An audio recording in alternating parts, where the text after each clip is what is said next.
ও, আমার বাড়িতে কে কে থাকো, কে কে থাকে, কে কে থাকে জানতে চাইছো? হ্যাঁ, শোনো বলে দিচ্ছি। আমার বাড়িতে আমি আছি, আমার হাজবেন্ড আছে, শ্বশুর শাশুড়ি আলাদা বাড়িতে থাকে, আমার মেয়ে আছে, আর আছে গোষ্ঠীর মশা চারটে। হ্যাঁ, ঠিক ভোঁ ভোঁ করতে করতে সন্ধ্যেবেলা চলে আসবে। ওরা বুঝতে পেরে যায় টাইমগুলো কী করে জানি না, ঠিক চলে আসবে। তেরো বাজ মুঝে জিনে না দে, জিনে না দে, তেরো বাজ মুঝে জিনে না দে, জিনে না দে।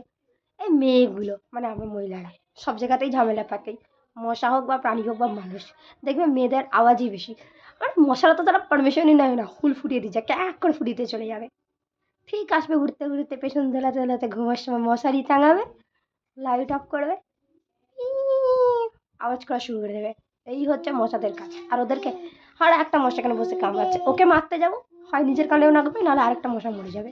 ওদের কি মানে কপাল দেখো, মশাকে মরলে মারলাম মরে গেল, কিন্তু ওদের পরিবার দেখতেই পেলো না, জানতেই পারলো না যে ওদের মানে ফ্যামিলি মেম্বার মারা গেছে, আত্মীয় মারা গেছে।